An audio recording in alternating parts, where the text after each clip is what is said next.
to the, yep. Yes. Okay. So just enjoy it. Yeah, I'm ready. That Thank you. Okay, good morning everyone, and welcome to this week's talk in the Scientists Explain seminar series. My name is Olivia Tidswell, and I'm a new postdoctoral researcher working at the Max Planck Institute for Chemical Ecology. And today I'm going to give you a little introduction to my research project, which is on the evolution of bacteria housing organs in a beetle larva. So specifically, I work in the Department of Insect Symbiosis, and one of the many things I have in common with the members of this department is a fascination for insect diversity. Insects can live in a huge variety of different environments, they make use of totally different kinds of foods for their diets, and they live in different social organizations.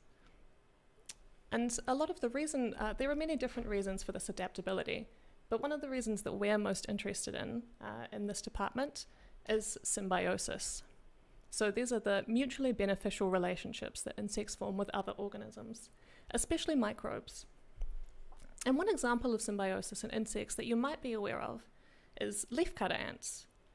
Leafcutter ants are of course famous for cutting leaves, but they don't actually eat these leaves themselves. They take them back to their colonies, where they feed them to a fungus garden.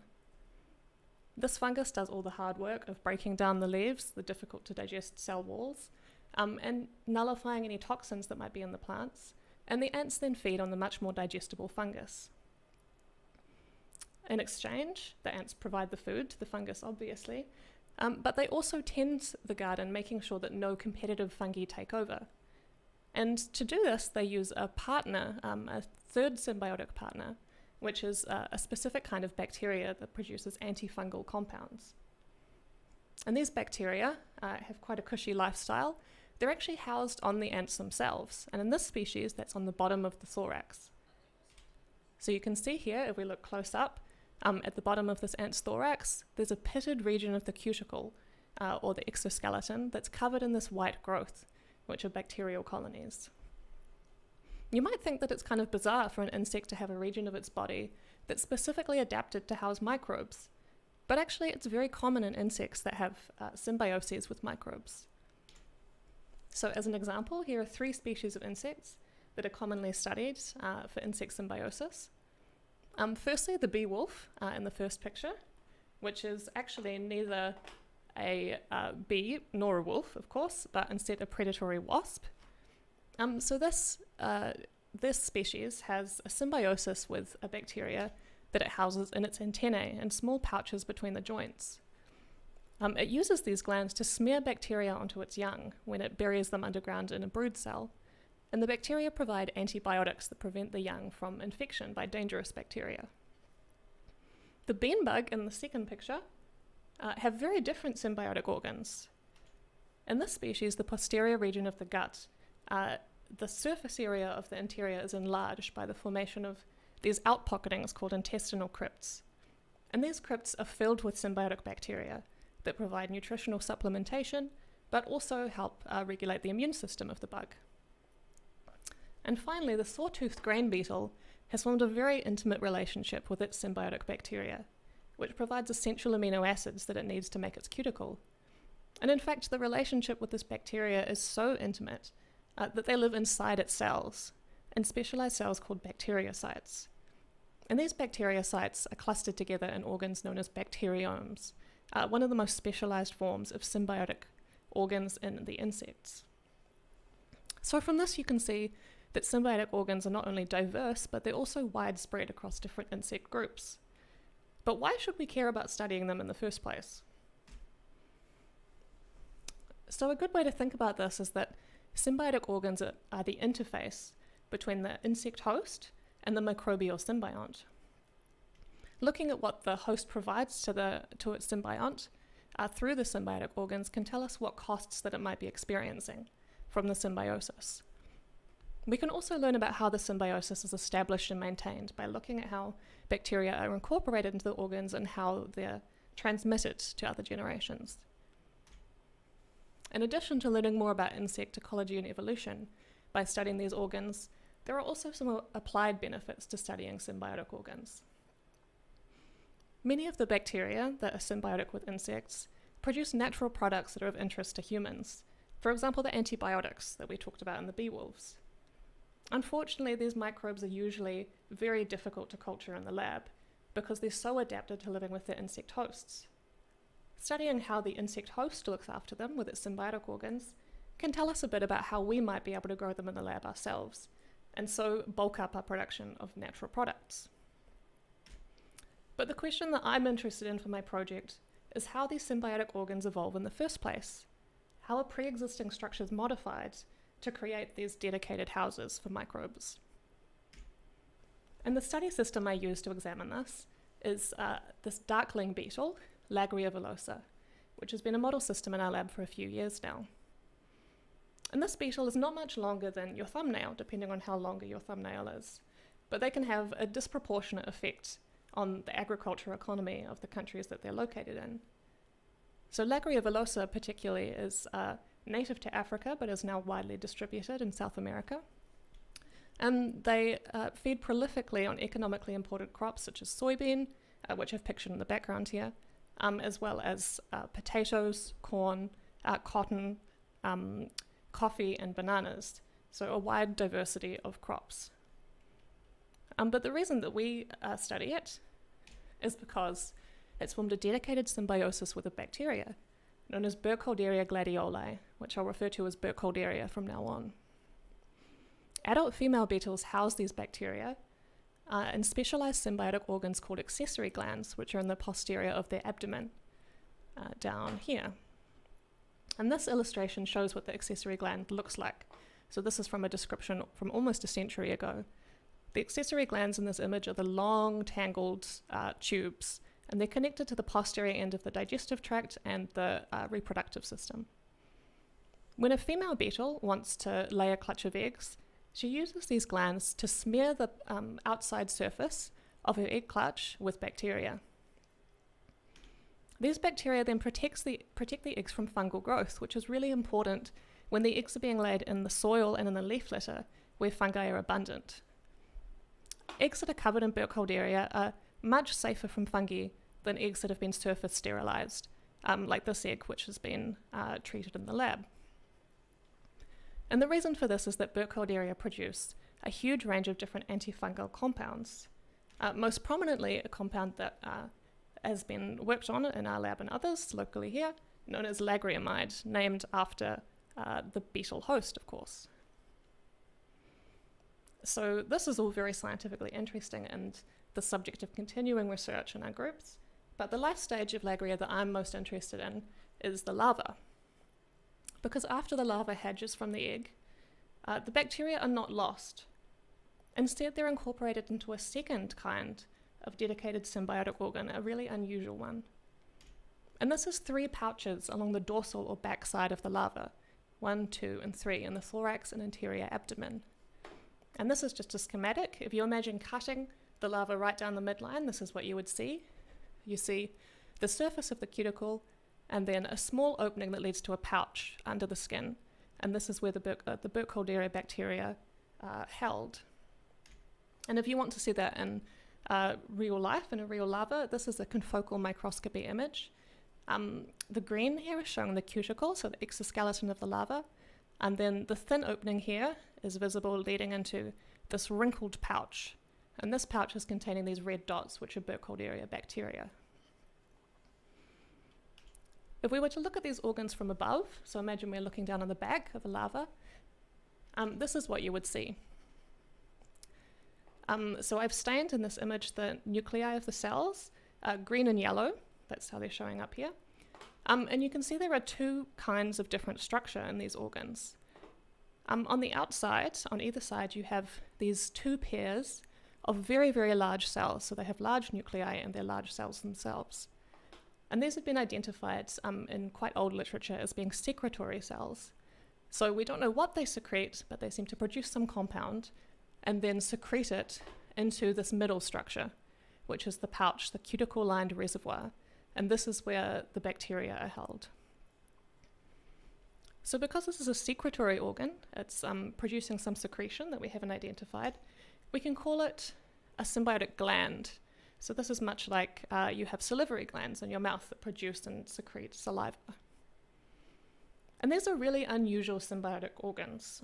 There isn't really anything else like them, located along the dorsal side, any other insect.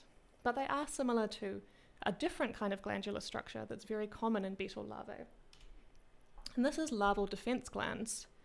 So just to give you an example of what a larval defense gland looks like, this is a flea beetle larva that I've taken a short video of. And don't worry, no beetle larvae were hurt in the making of this video, but I'm going to very gently disturb it, and I want you to watch these protrusions right along either side of the back. So when this beetle larva is very gently disturbed with a pair of tweezers, I just knock it, you can see the extrusion of these pouches on either side. These pouches are actually the cuticular lining of a defense gland. Usually these pouches would contain noxious or toxic substances that would then be extruded to the exterior and prevent and try to dissuade predators from taking a bite of the larva. And the structure of these organs is very similar to the symbiotic glands. You have a cuticular pouch, which is usually inside the body, and you have secretory cells that secrete the toxins into them. So our hypothesis is that the symbiotic glands in Lagria larvae evolved from defense glands that were modified to make a home for bacteria. And of course, we can't demonstrate this beyond reasonable doubt. We can't go back in time and show that this happened. But what we can do is compare the structures to try and provide evidence for this hypothesis. So we can compare the structure, the chemical secretions, and the development of the symbiotic glands in Lagria larvae to the defense glands in very closely related larvae. And the more similar they are, the more likely it is that they have evolved from the same ancestral structures. So to do this, I'm going to be working with some different species that are closely related to Lagria. In particular, I'm interested in these two, Luprops orientalis from Japan and Luprops tristis from India. And both of these, we think the larvae have defensive glands. Luprops tristis definitely does, and we suspect that orientalis does as well. But in the meantime, while I'm waiting to establish these colonies, I've been describing the structure, chemical secretions, and development of the symbiotic glands in Lagria. And I'm going to very quickly just introduce you to the sorts of techniques that I'm using to look at the development of the organs in Lagria, because that's my specialty and my background is in developmental biology. And also because we don't know very much at all about the development of these organs. Almost 100 years ago, there was a very brief description by Stammer where he suggested that they develop before the larva has hatched from the egg. So they form in the embryonic stages. And so I've been examining the embryos of Lagria larvae at different stages of development.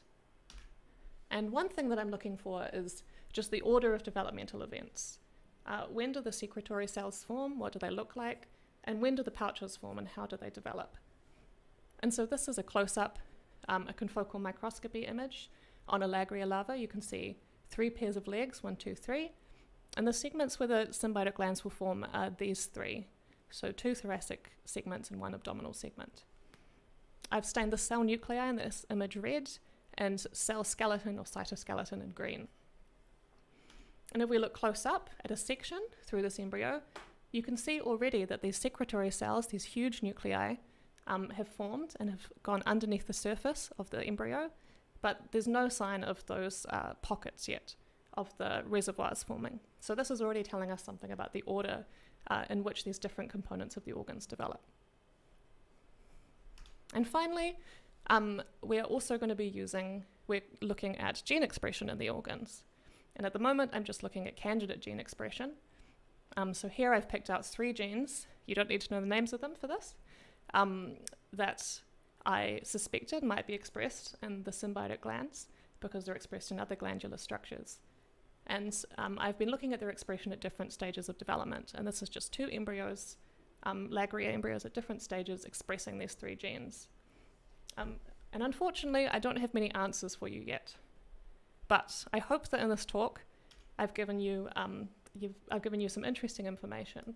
And in particular, I hope that you take away that many insects have mutually beneficial relationships or symbioses with microbes.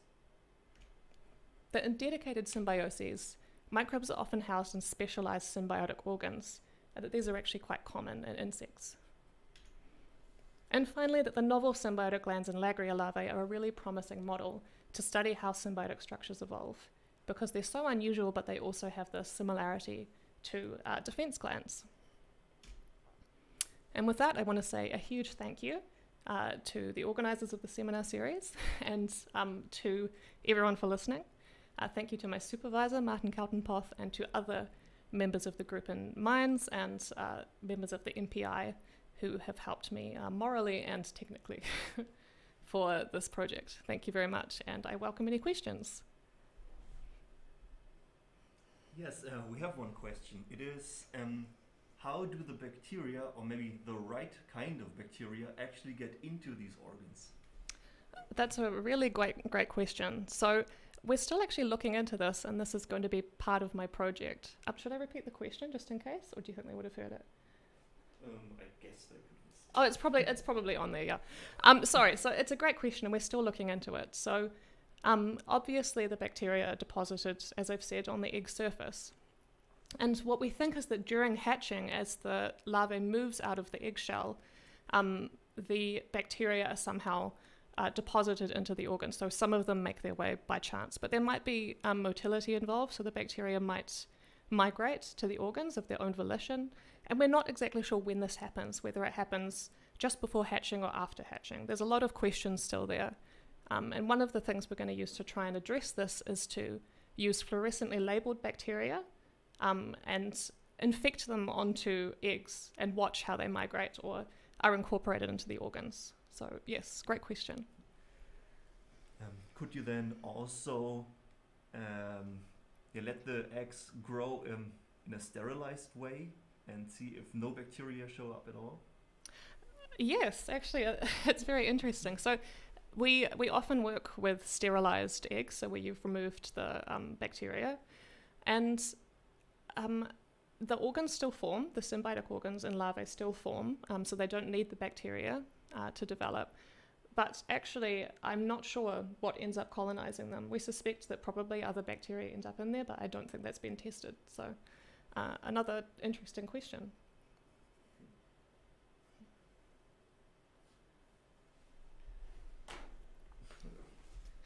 Okay, and we have another question. It's, do you know the role of the bacteria in the larvae? Do they help them then too? Yes, this is a current topic of research as well by actually Rebecca Yake is doing a lot of this work. And yes, they seem to have potentially a similar role in the larvae as they have in the egg.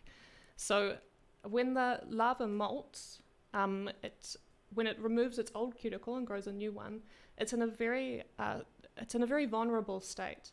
Its cuticle hasn't hardened yet, and it's much more likely to be fungally infected. So what Rebecca thinks is that when the larva molts, that squeezes some of the bacteria out of these organs, and they cover some of the surface. So they end up in the molting fluid and cover the surface of the larva. And this protects them from fungal infection. And in fact, she showed that if you remove the bacteria from a larva, if you sterilize them, this reduces their survival, and it also increases their chances of being fungally infected. So yes, yeah, it probably does help the larva. The pupa, we're not totally sure, but it's potential. There's potential that there's a role there too. Okay, this was it, I would say. Okay, thank you very much for all of your questions.